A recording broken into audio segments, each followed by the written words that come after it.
Hi YouTube, it's Numistacker here, and today we're going to take a look at the subject of, well, rarity. And it's a subject that has interested me for a while, and it's one that I've been meaning to make a video on, and now seemed as good a time as any. And before we take a look at rarity, let's take a look at stacking. It's a kind of odd thing. I'm sure that we all get used to thinking in terms of stackers and stacking, but I guess it's a pretty odd concept to 98% of the regular non-stacking population. True stackers and rarity. True stackers laugh in the face of rarity. It's almost an anathema to them, or an antithesis of dealing with rarity, because true stackers avoid premiums as if they were the plague. A true stacker will continually calculate the cost per ounce, but I don't know very many true stackers. There are certainly a few hardcore stackers that do those kind of calculations on YouTube, but the question I ask is, what is the overall objective of stacking? Is it so that there's something to allow you to buy bread and feed yourself when Armageddon arrives? Is it so that you're poised to take advantage of that 10-second spike when silver reaches $100 an ounce or more, and then take advantage before it hurtles back down to the $20 kind of level? Maybe maybe it's just that you feel comfortable with large piles of expensive shiny silver, or if you're very flush, gold.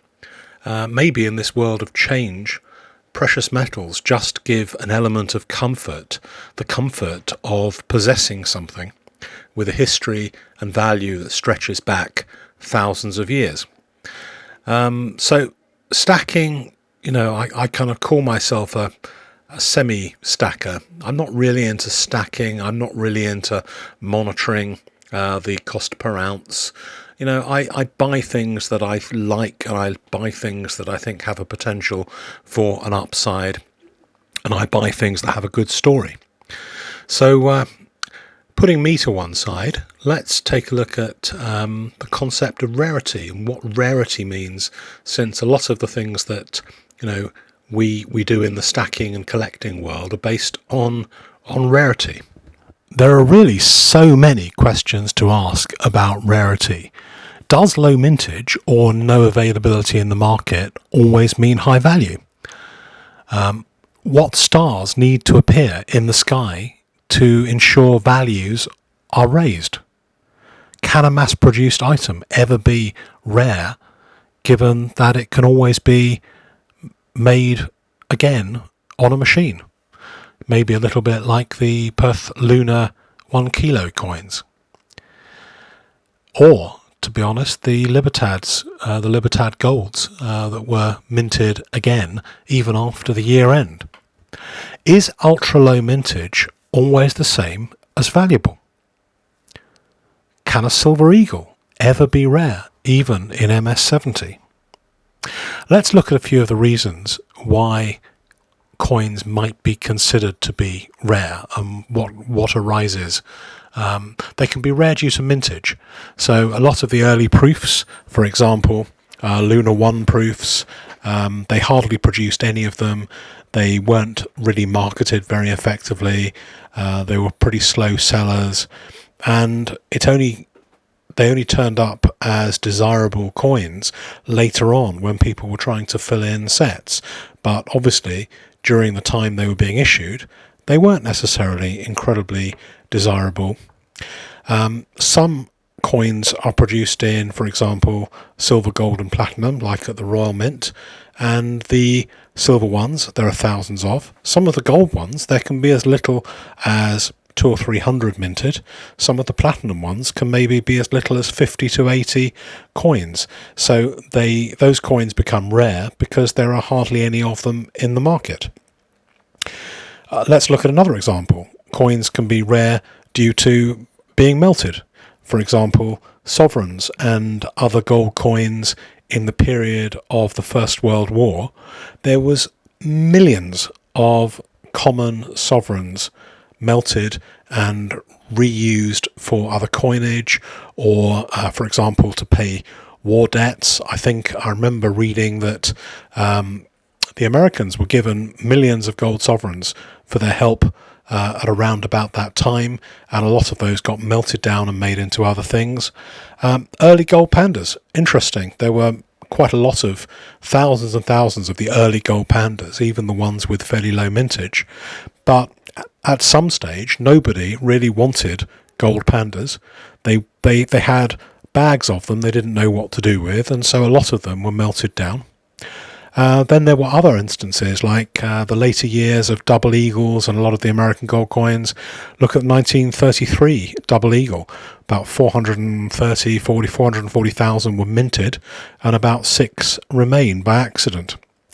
And there were other, even earlier examples where USA gold coins had maybe a little bit more gold in them than their face value was worth as the price of gold rose, and a lot of those coins had to be melted. So there's a lot of real extreme rarities in some of the early gold coins because so much of the production was melted.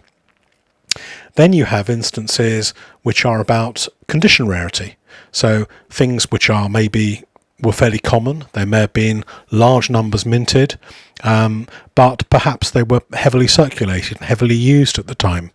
For example, Indian head half eagles.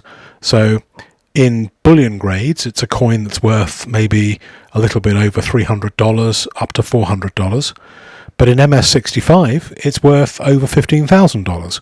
That's a 300 odd times difference between Boolean and collector coin in value, and that's because there are almost no coins at MS65 and over in those kind of series around. So that's condition rarity.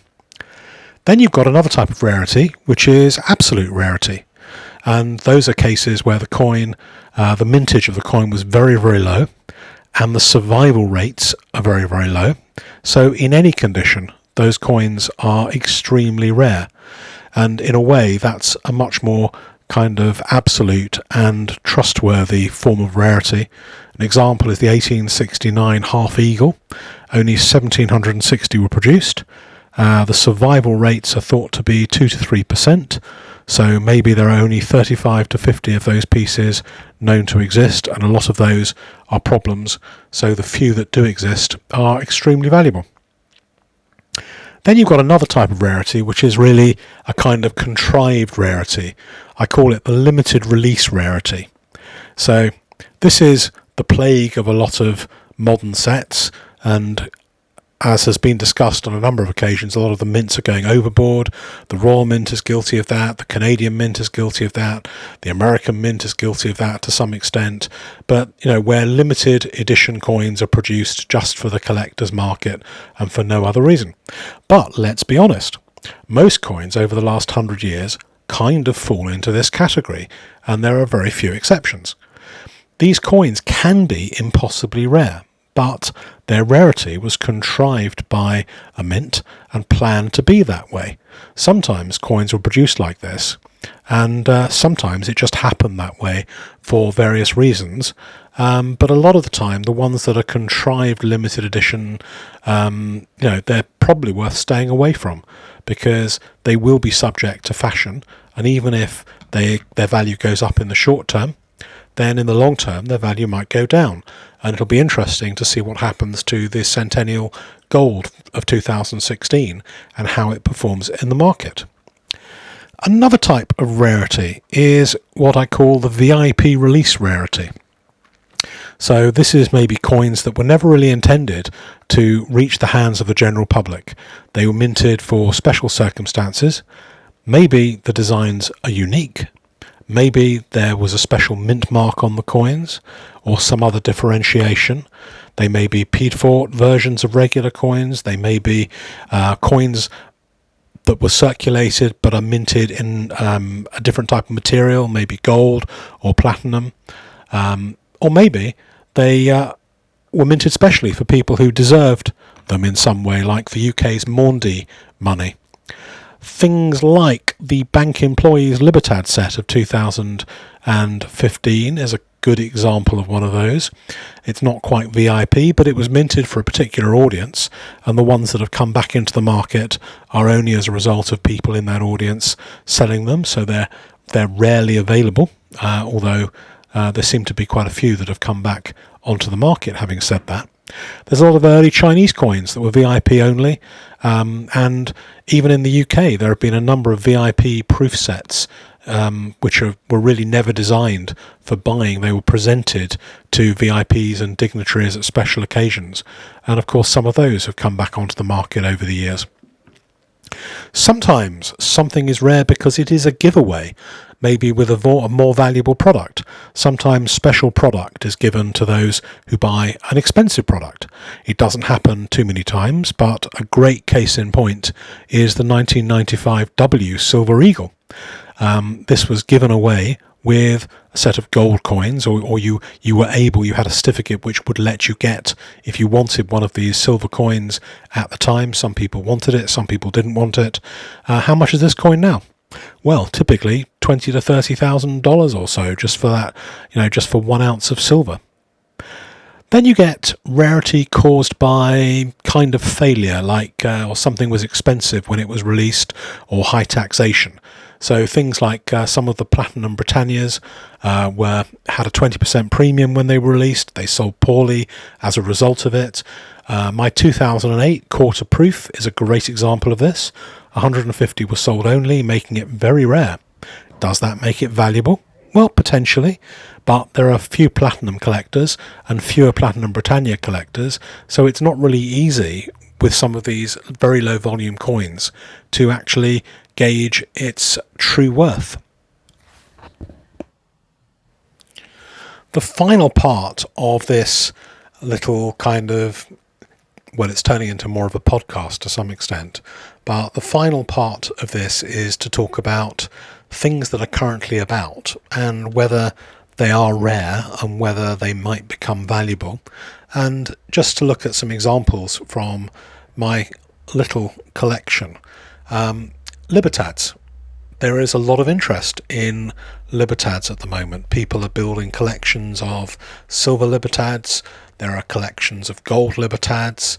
I think the number of Libertad collectors, despite the shenanigans of 2015, has risen considerably. And the question is, will Libertads be rare and valuable? I think that, you try buying a 2014 Libertad, try buying a 2013 Libertad. Those don't really exist. And since I've been watching, even the 2010 Libertad has gone from $240 to close to $350 to $400, and that's quite a big upside, really. And a lot of these coins, for example, the 2014s were bought originally at about $380 at a premium, and one has just sold recently for, I think, over $1,000. So there is a big interest in these, and I think that the very rare ones do have an upside even from now. Let's look at the Queen's Beasts. No, the Queen's Beast is a standard bullion coin. Does it have an upside? Is it worth collecting? Is it worth paying a premium for? And the jury's out on that one. I think that, if it was me, I certainly wouldn't invest big time in any of those kind of bullion coins, because the premium may or may not be kept. I think they're an interesting one to buy one or two of each year and keep as a series. They're likely to be quite a nice series. There are whispers that a proof version of that is coming out later in the year, and that one may very well be worth looking at as well. So I'm not sure on that. What other coins are around at the moment? Well, Lunar 2s, Pandas. There's a lot of money that's gone in from the collectors on YouTube and others into those things over the last couple of years on the basis of a good solid history. And a lot of these things went through a period of being produced in too great volumes to really be rare in any way. but I think the premiums on those will stay fairly solid, but it's really the older ones, 2008, 2009, 2010, those first years, they're the ones that will show the biggest gain over a period. Chinese, you've seen some of my videos on Chinese medals, and a lot of those have a mintage of under 400 or 500 pieces. I think those have quite a long way to go. I know a number of you are maybe a bit skeptical about Chinese medals, maybe particularly the ones that aren't precious metal, like brass and copper, but there is an enormous collector base in China, and there's a growing collector base in the West, and I think particularly things like the baby panda in brass and silver and the Panda Luna series minted in Shenyang mint, I think they're really pretty rare coins, and the original channels have pretty much sold out of those, so you're starting to see secondary market sales, and I think those ones are going to show very good appreciation over the next 2 or 3 years as more and more people get into those series and look for something different. Pandas, regular government fiat 10 yuan pandas, 8 million of these coins. There is a big market for them, but whether the premiums will really grow on those over time, in the same way as some of the early ones, the jury is certainly out on that one. I wouldn't ever advise any of you where to put your money. You see where I put my money in my videos, but when it comes to rarity and value, I've found out that something being rare does not necessarily mean that it's valuable. What is it that makes something valuable as well as being rare?